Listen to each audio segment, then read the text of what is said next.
So, in this video is ipapakita ko kung paano gumawa ng app, which is yung weather app. So, ang gagamitin natin is Visual Studio Code or VS Code.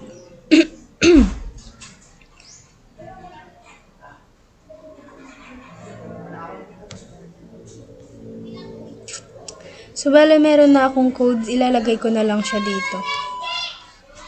First is punta sa file, folder, tapos hanapin ang Flutter Activity 6.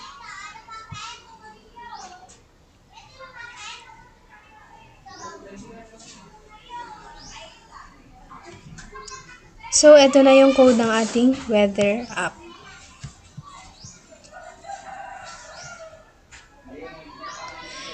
So, ang pangalan niya is class weather app extend stateless widget. Return, so ang title nun is panahon.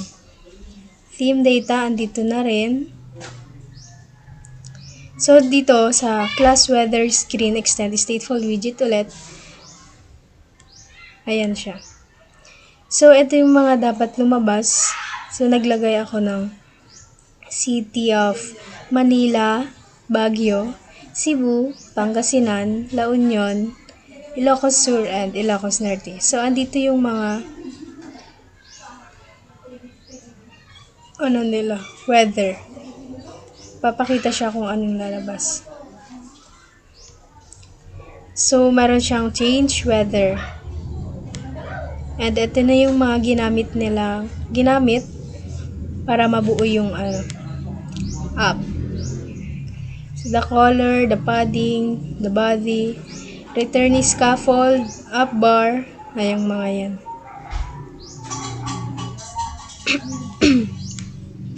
The size, ayan yung mga ginamit. May ng elevated button. So, ito yun. Elevated button, at ito yung code. May change weather. Ganun din, pumunta ako sa test. Widget test. Nilagay ko lang dito yung weather app. So, andito siya. Ayan. Bali yan yung code ng ating gagawing weather app. Ayan siya. So, try nating i-run. Gumagana.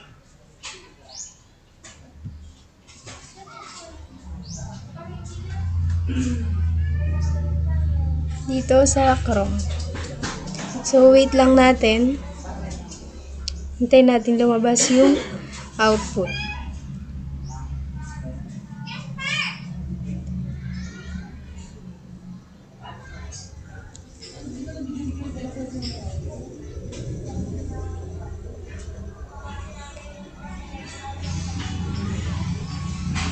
Wait lang natin kasi matagal talaga lumabas yung output.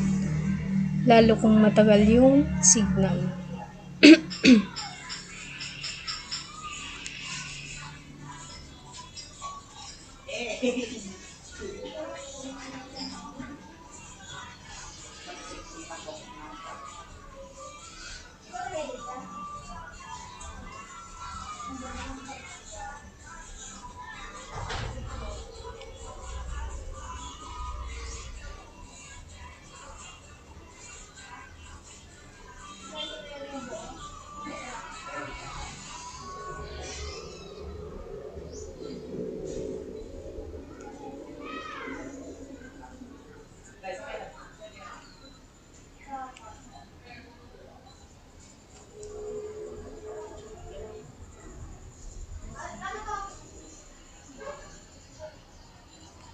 So, ito na yung output natin.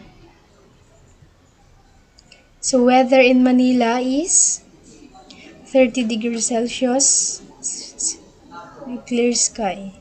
Try natin sa iba. Click natin tong button na change weather. Ayan, sa weather sa Baguio. Cebu, Pangasinan,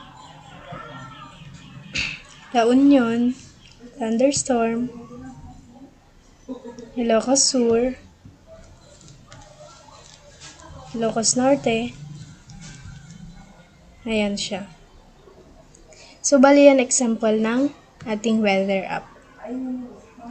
So, yun lang.